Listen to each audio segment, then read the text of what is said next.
সকল সাংবাদিকদের সম্মুখে এসে রূপরেখা প্রকাশের মধ্য দিয়ে যে মাইল ফলক সৃষ্টি করেছে সেটিকে আমরা প্রতিটি শিক্ষার্থী অন্তর থেকে স্বাগত জানাই। প্রথম প্রস্তাবিত সেন্ট্রাল ইউনিভার্সিটির কার্যক্রম সরকারের নির্দেশনায় বিশ্ববিদ্যালয় মঞ্জুরি কমিশন অনেক দিকে এগিয়ে নিয়েছে। এজন্য বিশ্ববিদ্যালয় মঞ্জুরি কমিশনকে আমরা অনেক বেশি ধন্যবাদ জানাই। আপনারা জানেন এই লড়াই সংগ্রাম শেষে যে পথটুকু তৈরি হয়েছে এর পিছনে বিশেষ কিছু মানুষের ভূমিকা আছে। সরকারের মধ্য থেকে পরিকল্পনা উপদেষ্টা ডক্টর ওয়াহিদুদ্দিন মাহমুদ স্যারের প্রতি লক্ষ লক্ষ শিক্ষার্থীদের অন্তর থেকে কৃতজ্ঞতা জানাই।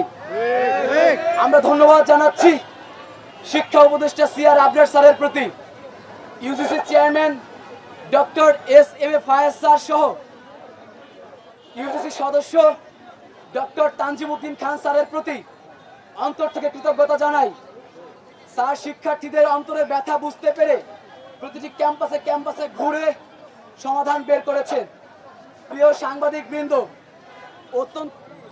অত্যন্ত দুঃখের বিষয় আমরা সকল কিছুর দৃশ্যমান পদক্ষেপ দেখতে পেলেও চূড়ান্ত সমাধান পাইনি, যার ফলশ্রুতিতে আপনারা জানেন সোমবার বিশ্ববিদ্যালয় মঞ্জুরি কমিশন এবং শিক্ষা মন্ত্রণালয়ের প্রেস ব্রিফিংয়ে নতুন বিশ্ববিদ্যালয়ের অধ্যাদেশ, সনদ এবং লোগোর মতো গুরুত্বপূর্ণ বিষয়গুলো অপ্রকাশিত রয়ে গেছে। কবে নাগাদ এগুলো হবে তার সুস্পষ্ট দিক নির্দেশনা সেখানে ছিল না, যার ফলশ্রুতিতে সর্বোচ্চ কৃতজ্ঞতা জানানোর পরেও আমরা আজকে শিক্ষার্থীরা আবার প্রেস ব্রিফিং এবং বিক্ষোভ সমাবেশের মাধ্যমে জানাতে বাধ্য হচ্ছি যে অধ্যাদেশ অবশ্যই আমাদের আগামী 26শে আগস্টের মধ্যে চূড়ান্ত করতে হবে। অধ্যাদেশ চূড়ান্ত করার সাথে সাথে ভিসি, প্রক্টর নিয়োগ সহ যাবতীয় সকল প্রকার কর্মকর্তা নিয়োগ করে বর্তমান শিক্ষার্থীদের ঢাকা কেন্দ্রীয় বিশ্ববিদ্যালয়ের নিয়ন্ত্রণে পরিচালিত করতে হবে।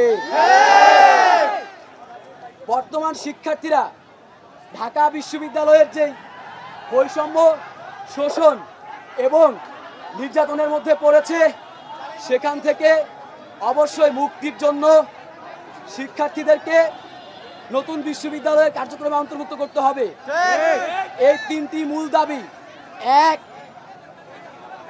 দাবি অর্থাৎ 26 সেপ্টেম্বরের মধ্যে অধ্যাদেশ জারির পর ভিসি প্রক্টর নিয়োগ এবং বর্তমান আগস্টের মধ্যে অধ্যাদেশ এবং শিক্ষার্থীদের সেখানে অন্তর্ভুক্তকরণ।